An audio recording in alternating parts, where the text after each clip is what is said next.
Hello there, this is Ferris Knight, And this is Mr. JLJ. and we're providing commentary for Paper Mario 999's video of her battle against this Hottie person. Yep, and first off, since Gyarados against a mod champ named I'm No Champ. It's obviously a bluff. Obviously. Yeah. Unfortunately, due to Paper Mario 999's fascination with stall teams, we're having to commentate on a stall battle. And we all know how much we love, all our audience knows how much we love Stall. Yeah. It's out on... It's a good play to do this. It would work so much better if Machamp was getting recoil of some sort, but no. Nothing like the Dynamite Punch, except the Ghost. Well, yeah, they like Dynamite Punch because it didn't hurt them. Exactly. But nothing really like getting confused. No. I always have the worst luck with confusion because, like, it says 50%, but for me it's more like 150. Well, for me, most of the time confusion doesn't hit me. If I'm, like, for example, recently in Black and White, confusion has not hurt me all too much. Maybe once or twice in a row, but that's it. But in battles, it always screws me over. Oh, yeah. An odd choice to see a Wheezing. A Weezing named X23, apparently some gas or something. I don't know. Interesting to note that it really doesn't come into play much, but ghosts are in fact resistant to poison. Yeah. Well, I guess it's not also commonly used, because Gengar, being the first ghost, is also poison. Yeah. That's what a lot of people are resistant to type of thing and whatnot. Yeah. Plus, poison isn't exactly a common attacking type. Yeah, only Super Defense is one move of. It used to be against two moves, wasn't it used to be Super Defense against Bug and, like, a Bug and Plant as well? Yeah, it was Bug and Grass. But Bug was also super effective against poison in the first gen. They kinda dropped it. Nerfed it? Yeah, well... Okay. Kinda. Nacho! Oh. I never actually saw that movie. That's a Nacho Libre weapon.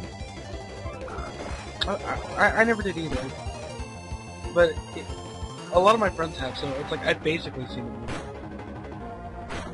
So we have an Mesprit, I recall.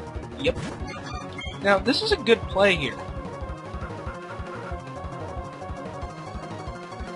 Let's see. Blissey has a choice scarf, and Blissey does not like that at all. No, Blissey does not like Choice Scarf. I hate it every time I Blissey got switched with a scarf or anything. Yeah, I can't see. Like I said, it was a really good play on the opponent's part because Mesprit's job, in the few times you ever see it, it usually is just using it is just a revenge sweeper. The last time I saw it, it was a Stealth Rock setup. I usually see Uxie for that instead of Mesprit. I guess all three of them are used for that role. Yeah. Oh look, Lucario's Platinum Sprite. I don't like the Platinum Sprite, actually. I never owned Platinum. I've only played a couple minutes of it, actually. Just a couple minutes? Yeah, I only played, like, the starting area of Platinum. Oh, like, yeah, I never got the game myself. I was going to, but then, one thing not to lead to another, and decided not to get it. And out comes the Pixie again. Yay! Now, Gyarados is remarkably hard to take down when it's a stall variant. Yeah.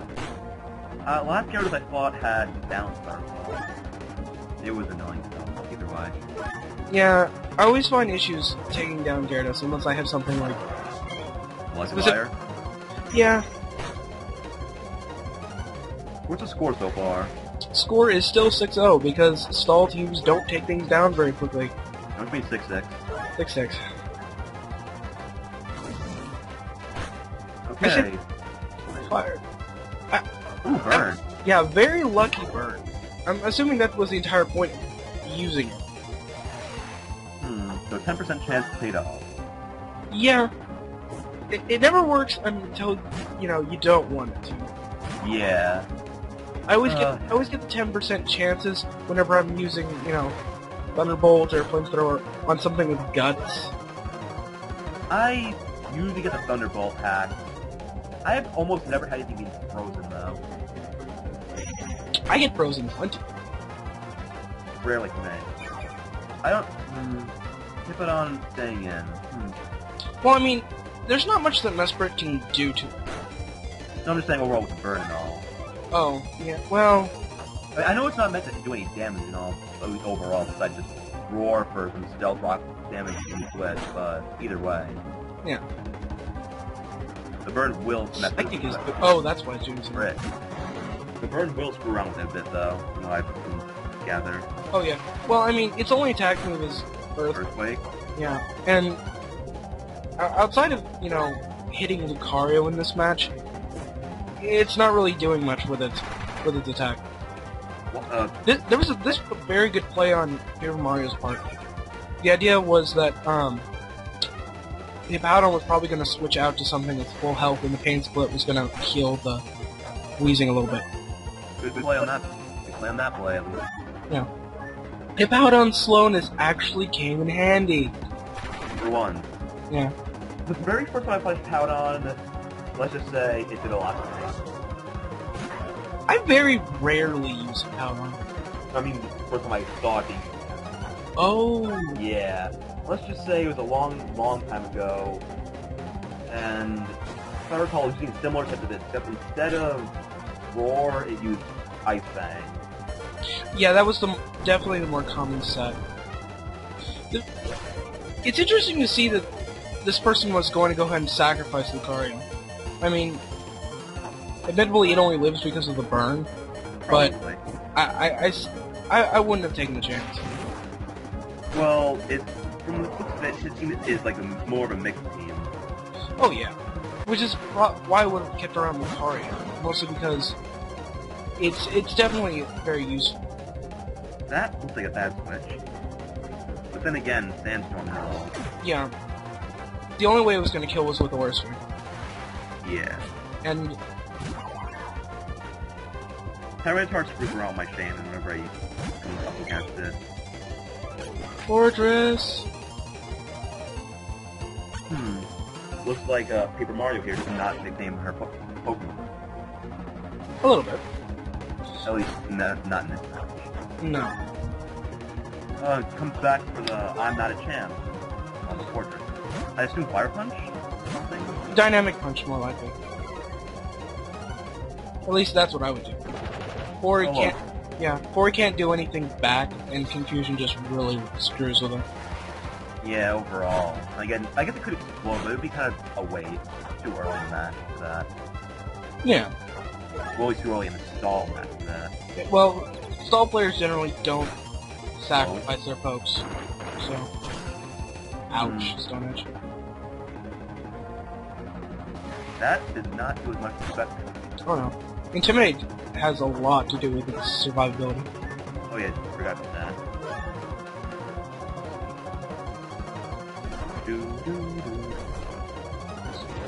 Okay. Gotta love the fact that Roar's priority is negated when you get the suit. Yeah, gotta love that. Also with this that annoying strategy with Liepard and this. Oh yeah. Actually, that reminds me, 5th gen Gyarados is Stall Gyarados is the only change it really has is it now has Dragon Tail instead of Roar. Oh yeah, that can and will screw things over. But the only other change is the sleep change overall with the yes. you switch out. Yeah, you switch out the sleep is reset, so you could both help and harm depending on how you use it. Yeah. DJ Jesus. I know, I was confused by that at first as well. This is a good time for Fortress, because Fortress can just set up so easy on Swampert. Hopefully the Fortress is Rapid Spin. Well, considering he set up Ultra. Yeah. The Rapid Spin is definitely necessary for the way Gyarados is playing right now. It's just that this means that the 4E pretty much has Payback, Rapid Spin, in both spikes. Not a set I'm favorable to. For Fortress, I never really used a 4th gen. I mainly used a 5th gen to have a lead with 30. That's what I've been noticing a lot with Fortress as well. I always run into them cut set fairies, and they always explode on my face. It's annoying. what I aim to do is use more of a poison, like use stealth, like you set up a toxic spike for the first 2 turns, and if I have enough HP left, like if they don't want to KO me or if they go step on their own, then I either explode or set stealth rocks. I always see it set up stealth rock and then explode because it got dropped down to 1 health. Well, my strategy is a bit different because my team overall at least my current 5th gen team revives more around toxic. Yeah. Okay. This Swampert's been stuck in here for a while. He doesn't want to switch out because of the toxic spikes now. Yeah, it's also then Roar can also screw with this overall.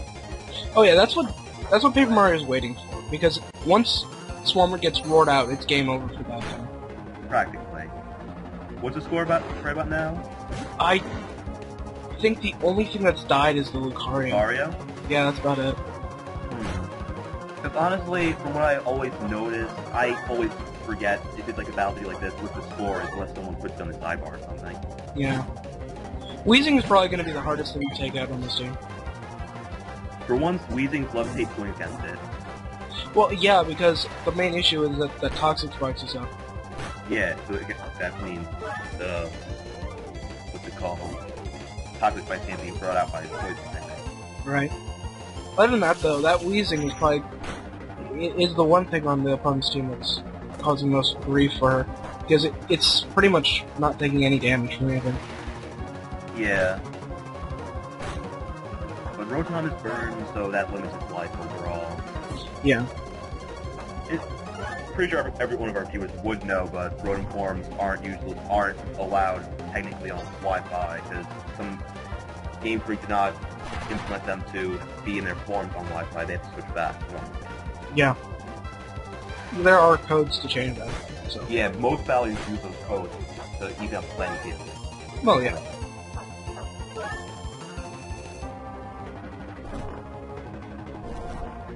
A lot of sleep talkers on this team. Yeah, that's a recurring theme how it looks like. Sludge Bomb, attack. It makes me wonder, why only Sludge Bomb for an attack? But it's stab. That's doesn't get much coverage, plus you'd be walled by steel types. And if a Heatran you can forget about it. Well, the main attacks that Weezing tend to have are either Flamethrower or Thunderbolt. Well, yeah, Thunderbolt would help a bit more overall. Well, outside of Flamethrower, which would be the only one that'd be doing any real damage in this case. Well, in this case, yeah.